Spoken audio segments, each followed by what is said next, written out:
Well, welcome to Dynamic Leadership. This is the innovation series, and I have content out there around leadership, sales, and the idea is that we innovate, then we have something to sell, so we have to sell it, and then to scale, we have to lead. So the innovation series will be the ongoing one. I use a protocol. It's really about asking the right questions, and it's a facilitated model.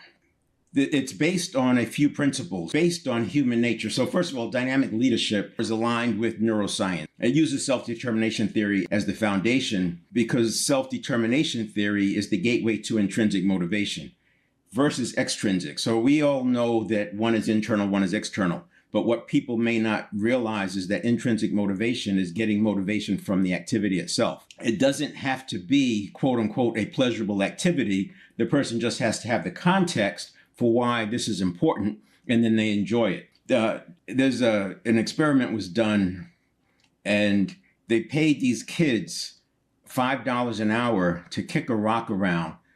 The rock had to stay moving. As long as the rock kept moving, they would get $5 an hour. If I recall, none of the kids made it for the whole hour. They just gave up and said it's not worth it. But then they created some makeshift nets. This is, just in the city, right? Created some makeshift nets at each end, like goals, and the kids automatically gravitated towards playing with this rock like soccer, and they lasted for hours. Now that's just an example, but it shapes this conversation around you have to provide the external environment that encourages that intrinsic motivation. And that's why I approach it from the innovation standpoint, because if we're innovating, we are seeking to do something that we're not already doing. Projects and innovations are solutions to a problem, either perceived or real. And sometimes they could be a solution to a gap. So both of those are problems. One is what I call a downside problem. One is an upside problem.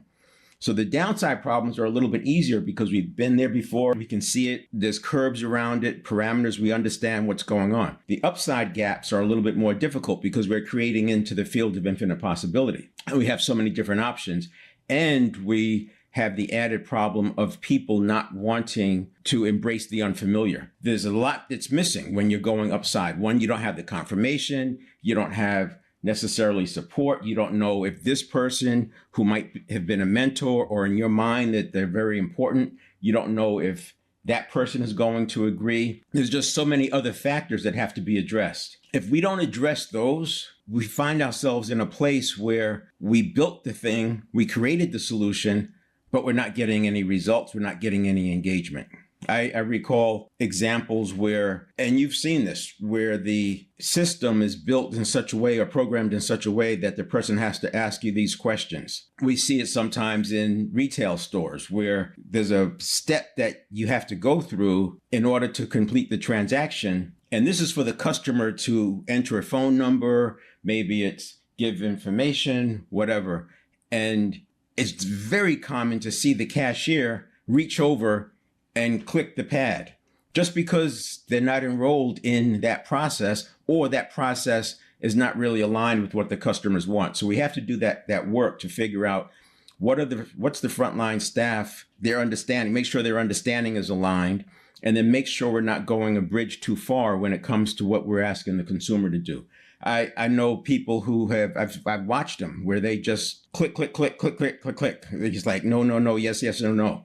And they just know the sequence. So while they're talking to the person, they're boom, boom, boom, boom, boom, boom. They never ask the questions, but they click the boxes. So we want to avoid that. Now, you just paint few pictures of this so that we can get aligned. Most of these statements people will agree with. And if you don't agree, that's okay, right? You can quickly look it up online. You can do it right now as a search and say what percentage of actions are habitual.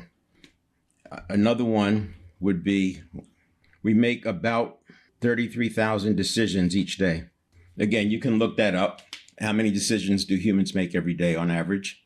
And I would refine this by saying 33,000 plus or minus stimulus response cycles. The reason I do this is here's that we're awake about 65,000 seconds a day, roughly. It's obviously going to be different for different people. That's about a decision every other second, which is very, very fast. And anyone would tell you they know that they're not making 33,000 decisions a day. Well, that's probably true if you look at it from a conscious standpoint.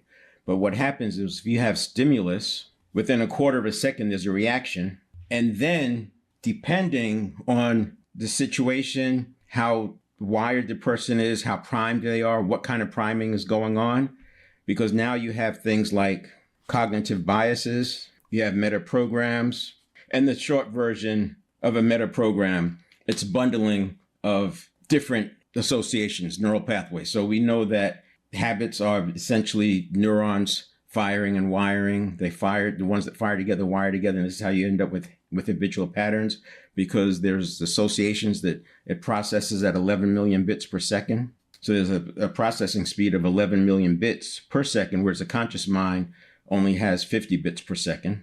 And obviously the conscious mind is no match when it comes to that processing speed. The meta programs, when we run something over and over and over, it becomes a bundle of associations that automatically kick off. You might see this happening with a person you're in a conversation, and there's a particular topic comes up, and they're off on and running onto this unrelated rant because it's just a set of associations when people get triggered. And then they do things like automatically. It's like it's an out-of-body experience, like they're out of control. Some of the quote unquote, the Karen videos that you can see that there's like this track that they're on, and it has nothing to do with reality. And that's a good example of a meta program. It's more complicated than that. But if you get the idea that there's 100 billion neurons and the neural pathways that are related to muscle memory are the same, it's the same system that works with that thinking as what we speak. And there's associations in there. So habits are based on associations, and they're largely from the past. We have all of that going on. Now, there's two ways that this can go. One is that the reaction equals the response. The other way we can go is we can wait a little over a quarter of a second for the conscious mind to catch up. The reason I say a little over a quarter of a second because, and these are averages, so there's going to be plus or minus. I mean, athletes, well-trained athletes have reaction times as low as 150 milliseconds, so just over a tenth of a second. If you're distracted or tired or otherwise compromised, your conscious reaction time could be much more than half a second. This is why they say people speaking on the phone have a reaction time, even if it's hands-free while driving, they have a reaction time that's comparable to someone who's alcohol impaired. The other reason I say a little over a quarter second is because not only do we want the conscious mind to catch up, it only processes at 50 bits per second. So we need it to be able to process a little bit, at least start processing, and then we can have a response.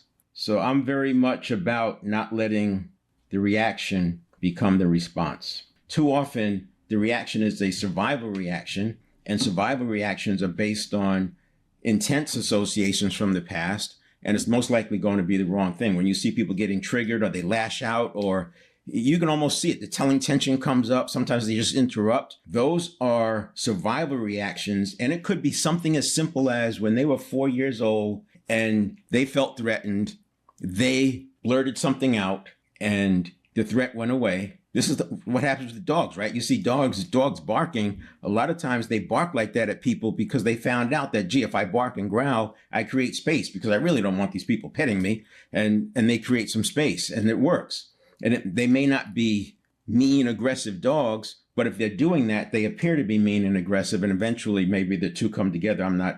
That's beyond what I want to talk about here. The point I'm making is that we don't know how these behaviors were learned. What we do know is that we can see them. And I'm painting the picture because if we're doing this 33,000 times a day, this is why I say the stimulus response cycles, we're not even aware of it. This is very similar to driving past an exit on the freeway. You drive right past your exit, don't even remember driving past the exit. Or you walk into a store and you don't even know why you're in the store. I mean, we have this stimulus reaction to response happening all the time. And what percentage of those of the 33,000 is here.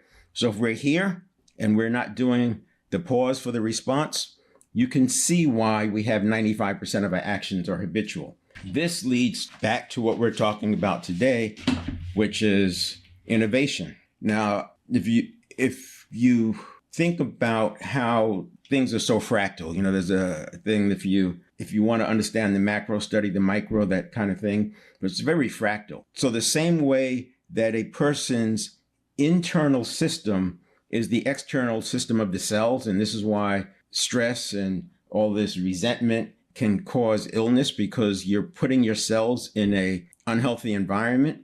A cell that's threatened cannot pursue nutrients. So the cell has two configurations. Either it's pursuing nutrients, or it's in protective mode. It doesn't do both. So if you have a toxic environment, you're starving your cells of nutrients, which has obvious downstream effects.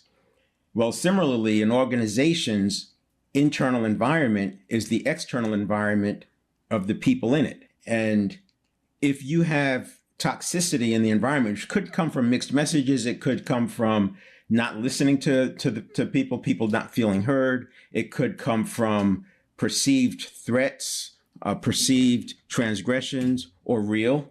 If you have toxicity in the internal environment, the external environment of the people is now impacted, and then you have challenges inside. So that's on the negative side. It works on the positive side as well. You want to get more from your people, create positive environments. This is back to the self-determination theory and intrinsic motivation. But if we take what we're saying, the 95% is by habit, and we could think of this as, we have this internal zone, we got this little internal zone, and people go through and they're doing their thing up and down, and sometimes they blip up and they get into this zone above here, and then they come back quickly, and sometimes they come down here, and then they come back and they get back into this zone. There's something else that's going on. There's another zone that's up here. And in here, we have reasons, we have excuses, we have stories, limiting beliefs. And a limiting belief, people use that term, they know what a limiting belief is, but you could think of it too as, if I believe that if I do X, Y, and Z, bad things will happen. We may not think of that as a limiting belief because it's not limiting our ability to do something. It's just a complex equivalent that we've said this equals that. And that limits the behavior. And I would call that a limiting belief. So we could just say we have beliefs up there. And you can go on and on. You have the habitual behavior. You have habits. We have incentives and disincentives. And when we have an innovation or a project, we can simplify this. There's two kinds. There's projects that have to deal with falling down here, and now we have a problem, and we have to get that fixed. So this is all hands on deck. Let's get it done. This one we've seen, we know what it looks like. We have the parameters. It's a little bit easier to resolve. These are harder because there are a lot of unknowns up here. There's a lot of unknown resistance that we have to get through. And as we get into it, as we venture into this, these things show up. Just like I was talking about associations and triggers. We have these reactions and responses and survival reactions, and people are now pushing back simply because they have a belief that says, if I do X, then A will happen. And they don't want A, so therefore they won't do X. And it could be completely false. We can say that if we are investing money and time in a project, that what we want is to move this up. I'm simplifying it, but hopefully you're tracking with me. And we want to move that up, and we want to have a new set. And this means that this is new. These are new behaviors that we need, and this is replace old. These two things have to happen for us to realize what we want to get out of this new project, this change. And so we talk about change management. Too often change management, if you think about a project, and I'll just draw it as a waterfall, even though I know that waterfall projects are not typically the way we're going because of agile, but just to make the point. So if you have something like design, build, test, implement. Even if you're using agile, This is happening inside. It's just iterative. So you can do this and keep cycling through because we're actually getting some of the change management done. But the typical way of thinking about change management is we start thinking about it somewhere in here. And I would say that change management needs to start here. And that's why I use the approach that I use and the one I'm advocating. And this is what I talk about with dynamic leadership on the innovation side. Because if we do this on the innovation side, you're more likely to get the intrinsic motivation. You're more likely to have the change management. Your iterative build process will be much more informed, and you already have figured out what your frontline people are willing to accept, and you've done some testing because that happens in here. You don't build until you've done enough testing of the core beliefs of what you're expecting. And now we know that when we move this up here, we know what is needed new, and we know what we need to replace. And then you can have your change management process going along and continually to move up. So you get to your early adopters, you find your mavens, those people who are going to spread the word. You find ways to bring the late adopters, you find ways to bring them in and get some engagement. And you come up with other processes. Maybe people change jobs. Maybe you change the system. I've heard of situations where people change the whole building, part of the reinvention, because they had to break some of those old patterns. Sometimes they move and then some people quit. They don't want to move with the organization. Some people quit.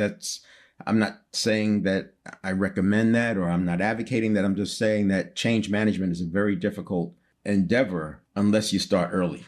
And that's the protocol that I like to use. Now, this is what I wanted to do, where I have some people come up on stage.